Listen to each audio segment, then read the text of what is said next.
The sun is up, it's a beautiful day. My beginning will be as bright as the sun. Come, won't you come along? And it feels so bright, it's like luck is raining on me. Go and follow your heart. Hello friends, मैं आपकी दोस्त कहानीकार सुधा सिंह विकलांग साथी trust के दिव्यांगम channel से आप सबका स्वागत करती हूं और आशा करती हूं आप लोग स्वस्थ होंगे। तो फ्रेंड्स, आज मैं एक नई कहानी लेकर हाजिर हूं। फिर सुबह होगी और इसके लेखक हैं श्री नरेंद्र शुक्ला जी। इनकी कहानी आप सुनेंगे तो सच में आपको समाज का एक अलग आईना नज़र आएगा, जो आजकल समाज में बहुत ज़्यादा हो रहा है। तो मैं कहानी शुरू करती हूँ। फिर सुबह होगी। To Rakesh Chaudhary, C blocks cottage road, Toronto road, Canada. भारतीय डाक से आए पत्र के लिफाफे पर अपरिचित सी राइटिंग देखकर वह हैरान से हो गया। साफ पता चल रहा था कि किसी बच्चे की राइटिंग है, पर इंडिया में तो वो किसी बच्चे को नहीं जानता, फिर उसे कौन चिट्ठी लिख सकता है। मन में उभरे प्रश्नों का उत्तर जानने के लिए वो तेजी से लिफाफा फाड़ने लगा। लिफाफे के भीतर एक छोटा सा ग्रीटिंग कार्ड और एक पत्र निकला। पत्र को एक ओर रखकर वह ग्रीटिंग कार्ड खोलकर पढ़ने लगा।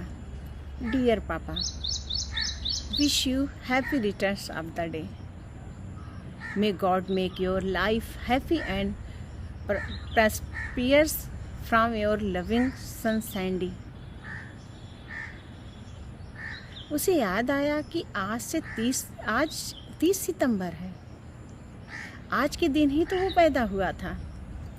कमबख्त, इस तलाक के केस के चक्कर में कुछ याद ही नहीं रहता।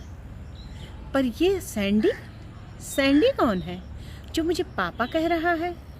मेरी तो कोई औलाद नहीं है। इसे मेरे बर्थडे के बारे में कैसे पता चला? आखिर ये है कौन? उसने बेड पर पड़े लिफाफे को खोलकर देखा। पत्र की लिखावट उसकी पहली पत्नी गगनदीप कौर की थी। पत्र खोलकर वो पढ़ने लगा।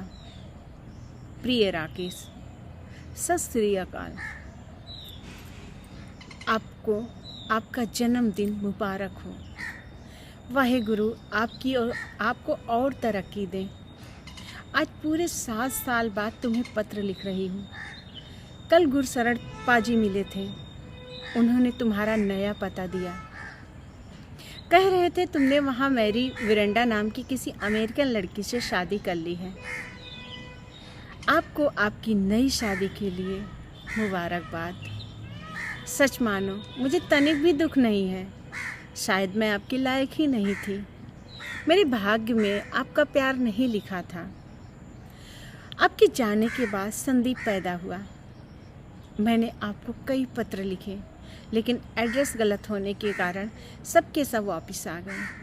खैर, कोई बात नहीं। आपका बेटा संदीप अब बड़ा हो गया है। अक्सर पूछता है, मम्मा डैड हमारे साथ क्यों नहीं रहते हैं? लेकिन विश्वास मानो, मैंने उसे कभी नहीं बताया कि आप हमें छोड़कर चले गए हैं हमेशा के लिए। जब वो बेहद परेशान करता है तो कह देती हूँ कि तुम्हारे पापा कंपनी की ओर से फॉरेन गए हैं, जल्दी ही वापस आ जाएंगे। बच्चा है ना, धीरे धीरे समझेगा। आपका बेटा बिल्कुल आप पर गया है। वही गोरा रंग, वही छोटी छोटी आँखें, वही नुकीली नाक। हंसता है तो गालों पर डिंपल पड़ जाते हैं। वही मेरे पास बैठा है, पत्र लिखने की जिद कर रहा है। क्या करूं, मना नहीं कर सकती। अपने फ्रेंड्स को उसके पापा के साथ देखकर उदास हो जाता है अक्सर। पत्र उसे दे रही हूँ। अनुरोध है, आप उसकी मासूम बातों को सीरियसली नहीं लेंगे। राकेश की आंखों में आंसू आ गए। आंसू की एक बूंद पत्र पर जाकर गिरा। इंद्रधनुष बनने लगा। पुरानी यादें ताज़ा हो आई। उसे याद आया गगनदीप से उसकी शादी कितने धूमधाम से हुई थी। गगन के माँ बाप इस शादी से कितने खुश थे। उन्हें सबसे ज़्यादा इस बात का घमंड था कि उनकी बेटी की शादी एक NRI से हुई है। सारी बिरादरी में उनकी नाक ऊंची हो गई है। गगनदीप भी खुश थी। उसे पढ़ा लिखा स्मार्ट दूल्हा जो मिला था। अब वो अपने पति के साथ विदेश जाएगी। लेकिन कुछ दिनों के बाद कागजात बनवाकर अपने पास बुलवा लेने का झांसा देकर वो गगनदीप को रोता हुआ बिलखता हुआ छोड़कर यहाँ से कनाडा चला आया था। कितना मक्कार और स्वार्थी था वो। यहाँ आकर उसने अपने पड़ोसी मिस्टर विरांडा की बेटी मैरी विरांडा से शादी कर ली थी। लेकिन 1 महीने में ही उसे पता चल गया था कि उसकी पत्नी एक चालबाज औरत है। उसके कई मर्दों के साथ नाजायज संबंध है। उसने केवल उसके ट्रांसपोर्ट बिजनेस को हथियाने के लिए ही उससे शादी की है। वह अपने निग्रो बॉयफ्रेंड डेविड के साथ मिलकर उसका मर्डर करवाना चाहती है। और फिर एक रात उसने मैरी विरांडा को तकिए के नीचे लोडेड रिवॉल्वर देखी तो मैरी विरांडा के तकिए के नीचे लोडेड रिवॉल्वर देखी तो वह सन्नाटे में आ गया। उसने अगले दिन कोर्ट में तलाक के लिए एप्लीकेशन दे दिया। मैरी उसे तलाक नहीं देना चाहती थी। पता नहीं क्यों कोर्ट उसकी अपेक्षा मैरी की दलीलों को ज़्यादा महत्व दे रहा था। आज पूरे 7 साल हो गए थे केस चलते हुए। उसने आंखें बंद की। वकील कह रहा था जैसे अगली पेशी में वो आज़ाद हो जाएगा। वो आगे पढ़ने लगा पत्र। पापा सत श्री अकाल। पापा आई लव यू टू सन। सब्र का पैमाना आंखों से छलक गया। पापा इस बार स्कूल से best all round student select हुआ हूँ। प्रिंसिपल मैम कह रही थी कि इस बार अपने पापा को ज़रूर ले आना। पापा आप आओगे ना? पापा I don't want to see you more in pictures.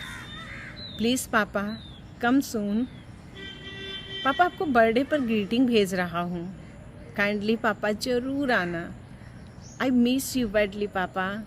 आपका बेटा संदीप।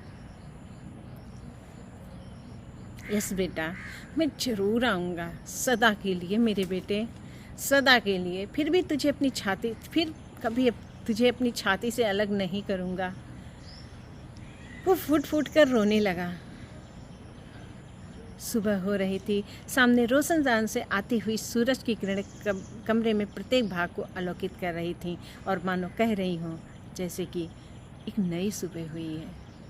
तो डॉक्टर नरेंद्र शुक्ला जी की ये स्टोरी आशा करती हूँ आप लोगों को बहुत पसंद आई होगी। और मैं अब मेरी तरफ से एक बात, अक्सर लोग शादी के बाद अफेयर करते हैं, अपनी पत्नी के साथ गलत करते हैं और अक्सर अफेयर भी करते हैं, लेकिन उसके बीच में ये भूल जाते हैं कि उनके इस व्यवहार का कितना बड़ा इफ़ेक्ट उनके इस आने वाली पीढ़ी पर पड़ती है। उनके बच्चे कितना अफेक्टेड होते हैं। और लोग अक्सर अमीरी या बाहर के लड़कों से अगर शादी होती है, कोई बाहर विदेश कमा रहा है, लोग अक्सर विदेशी लड़का ढूंढते हैं कि मेरी बेटी को विदेशी लड़का, कोई बाहर कमाने वाला लड़का मिल जाए या कोई जो NRI टाइप से हो। तो लोग यहाँ भी गलत ही करते हैं। आप अपने बेटी के लिए आज अच्छा सुयोग्य वर ढूंढते हैं, तलाशते हैं, अच्छी बात है। लेकिन कभी कभी वो आपकी बेटी के साथ बहुत गलत हो जाता है। वो लड़का, उसके बारे में ना आपको कोई जानकारी होती है ना उसके बारे में कुछ पता चलता। जब वो लड़का आपकी बेटी को छोड़ के चला जाता है तब आपके पास पछतावे के अलावा कुछ नहीं रहता है। इसलिए आप लोग जब भी शादी करिए तो सोच समझ के शादी करिए। और मैं ऐसे पुरुषों से भी रिक्वेस्ट करती हूँ कि आपकी अगर शादी हो गई है, आपके बीवी बच्चे हैं, तो प्लीज़ ऐसा कोई काम मत कीजिए कि आगे चलकर आपको पछतावा हो। क्योंकि जब आप किसी को धोखा देंगे ना तो आगे चलकर आपको भी धोखा मिलेगा। और इस तरह आप जब वापस लौटना चाहेंगे तो अगर आपकी पत्नी ने उस टाइम मना कर दिया, आपके बच्चों से मिलने से मना कर दिया, आपके बच्चों से आपको दूर कर दिया, तो आपके पास पछतावे के अलावा कुछ नहीं होगा। तो बस मैं यही रिक्वेस्ट करती हूँ कि आप कभी भी किसी को धोखा मत दीजिए। और सर की अगर ये कहानी पसंद आती तो please like comment and share कीजिएगा और सर की कहानी को ढेर सारा प्यार दीजिएगा। इसी के साथ मैं फिर मिलती हूँ, तब तक के लिए नमस्कार।